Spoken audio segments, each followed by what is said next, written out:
તો અમદાવાદ પ્લેન દુર્ઘટના મામલે સૌથી મોટા સમાચારને આખરે દુર્ઘટનાગ્રસ્ત પ્લેનનું બ્લેક બોક્સ મળ્યું છે। દુર્ઘટનાના 28 કલાક બાદ આ બ્લેક બોક્સ મળી આવ્યું છે। દુર્ઘટના સ્થળેથી તપાસ એજન્સીએ શોધી કાઢ્યું છે આ બ્લેક બોક્સ। સંબંધિત તપાસ એજન્સી બ્લેક બોક્સની તપાસ કરશે। બ્લેક બોક્સની તપાસ બાદ સામે આવશે દુર્ઘટનાનું સાચું કારણ।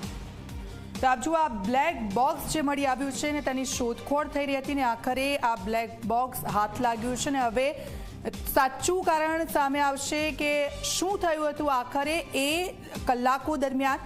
તો આખરે એ બ્લેક બોક્સ શું છે અને તે એટલું જરૂરી કેમ છે? તો બ્લેક બોક્સ ટાઇટેનિયમથી બનેલું હોય છે। આ બ્લેક બોક્સ, આ જે બ્લેક બોક્સની આપણે વાત કરી રહ્યા છીએ તેના અંદર જ આ રહસ્ય છુપાયેલું છે કે આખરે એ દરમિયાન શું થયું હતું। તો આખરે આ બ્લેક બોક્સ શું હોય છે? પ્લેન ક્રેશ થાય તો પણ રહે છે સંપૂર્ણ રીતે સુરક્ષિત। આ બ્લેક બોક્સ એટલું મજબૂત હોય છે કે પ્લેન ક્રેશ થઈ જાય તો પણ એ ગમે ત્યાં પડે પરંતુ આ બ્લેક બોક્સ સુરક્ષિત રહેશે। આગ, વિસ્ફોટ અને પાણીમાં પણ સુરક્ષિત રહે છે। આપ જુઓ, આગ લાગી હોય ભયંકર, વિસ્ફોટ થયો હોય કે પછી પાણીમાં રહ્યું હોય આ બ્લેક બોક્સ, પરંતુ તે સુરક્ષિત રહે છે અને તેમાંથી માહિતી મળતી રહે છે। પાણીમાં ડૂબે તો બ્લેક બોક્સ સિગ્નલ આપવા લાગે છે। આપ જુઓ, પાણીની સૌથી નીચે ફૂટ પર જાય તેમ છતાં પણ આ બ્લેક બોક્સ છે ત્યાંથી એક ઇન્ડિકેશન આપતું રહે છે। દરિયામાં ડૂબેલું બ્લેક બોક્સ પણ શોધી શકાય છે।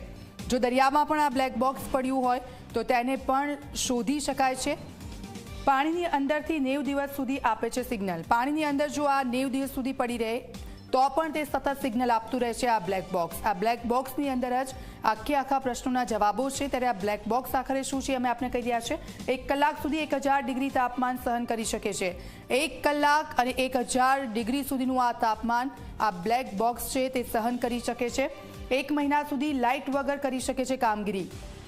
1 મહિનો અને લાઇટ ન હોય તેમ છતાં પણ આ બ્લેક બોક્સ છે તે કામગીરી કરી શકવામાં સક્ષમ છે। બ્લેક બોક્સમાં વિમાનનો સંપૂર્ણ ડેટા એકત્રિત થાય છે। ટેક ઓફ અને લેન્ડિંગ દરમિયાનની જે તમામ વસ્તુઓ છે, જે તમામ ડેટા છે પ્લેનનો, એ આ બ્લેક બોક્સની અંદર હોય છે। દુર્ઘટના સમયથી અંતિમ ક્ષણ સુધીની માહિતી મળે છે। દુર્ઘટના થઈ અને ત્યાં સુધી અંતિમ ક્ષણ સુધીની જે માહિતી છે આ બ્લેક બોક્સની અંદર રહેલી છે। દુર્ઘટનાનું કારણ જાણવા ખૂબ જ મહત્વનું છે આ બ્લેક બોક્સ। આપ જુઓ, આ બ્લેક બોક્સ કેટલું મહત્વનું છે। જે દુર્ઘટના થઈ તેનું કારણ જાણવા આ બ્લેક બોક્સ ખૂબ મહત્વનું છે। વિમાનની પૂંછડીના ભાગમાં લગાવેલું હોય છે આ બ્લેક બોક્સ।